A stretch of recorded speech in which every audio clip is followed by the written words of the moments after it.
नाज़रीन अस्सलामु अलैकुम वरहमतुल्लाहि वबरकातुहू। आप देख रहे हैं फिक्र नज़र पर खबरनामा। आइए मुल्क की तमाम बड़ी खबरों पर नजर डालते हैं। कांग्रेस पार्टी का कहना है कि सोनिया गांधी मुल्क के लिए शहीद होने वाले साबिक वज़ीर आज़म राजीव गांधी की अहलिया हैं और बीजेपी के रहनुमा वज़ीर आज़म मोदी ने खुद माजी में उनके बारे में बहुत तौहीन आमेज और काबिल एतराज तबसरा किया है। मुल्क किसी शहीद वज़ीर आज़म की अहलिया के लिए नाज़िबा अल्फाज का इस्तेमाल बर्दाश्त नहीं करेगा।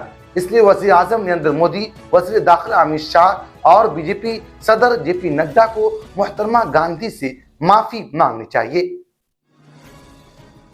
रियासत उत्तर प्रदेश के जिला कानपुर में 2000 से ज्यादा नमाजियों के खिलाफ मुकदमा दर्ज किया गया है। नमाजियों पर इल्जाम है कि उन्होंने ईद उल फित्र की नमाज सड़क पर अदा की है।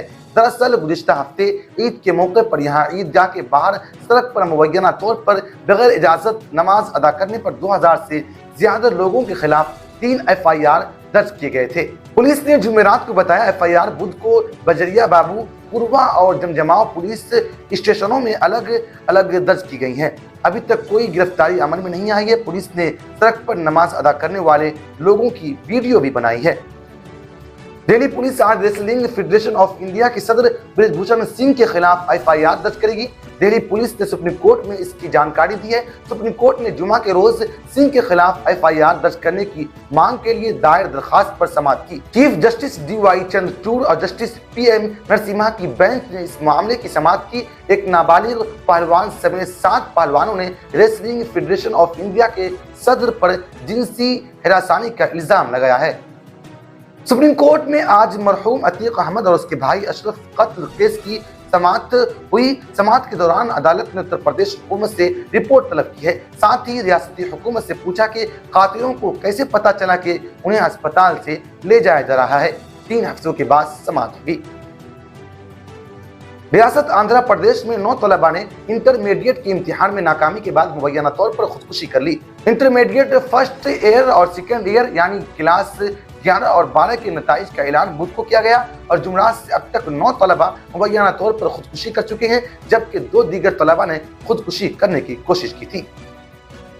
वज़ीर दिफा राजनाथ सिंह ने शंघाई ताउन तंजीम के रुकन ममालिक पर जोर दिया कि वो दहशतगर्दी को उसकी तमाम शक्लों में जड़ से उखाड़ फेंकने के लिए मिलकर काम करे। उसकी हिमायत करने वालों को जवाबदाह बनाने की जरूरत है। जुमा को यहाँ शंघाई ताउन तंजीम के रुकन ममालिक पर वज़राए दिफा की मीटिंग की सदारत करते हुए राजनाथ सिंह ने जोर देकर कहा कि किसी भी किस्म की दहशतगर्दी या किसी भी किस्म की दहशतगर्दी की हिमायत इंसानियत के खिलाफ एक संगीन जुर्म है। उन्होंने कहा कि दहशतगर्दी और अमन अमान खुशहाली एक साथ नहीं रह सकते। ऑपरेशन कावेरी के तहत सूडान में फंसे भारतीय शहरियों को लाने का सिलसिला अभी भी जारी है। सूडान से 135 अफराद पर मुश्तमिल भारतीयों का 10वां काफिला जद्दा के लिए रवाना हो गया, फिर वहां से भारत लाया जाएगा। तारिकीन वतन को लेकर यूरोप जाने वाली रबड़ की कश्ती लिबिया के साहिल के करीब उलट गई, जिसके नतीजे में खवातीन और बच्चों समेत कम से कम 57 अफराद हलाक हो गए। साल 2013 में बॉलीवुड अदाकारा जिया खान ने खुदकुशी कर ली थी। वहीं जिया खान की मां ने अदाकारा के बॉयफ्रेंड सूरज पंचोली को अपनी बेटी की मौत का जिम्मेदार बताया था। अब CBI की खुसूसी अदालत ने इस मामले में फैसला सुनाते हुए अदाकार सूरज पंचोली को इल्जामात से बरी कर दिया है। नाज़रीन, आज के खबरनामे में इतना ही। मजीद खबरों और तस्दीर और तस्वीरों के लिए जुड़े रहिए फिक्र नज़र ऑफिशियल से। फिर मुलाकात होगी। शुक्रिया।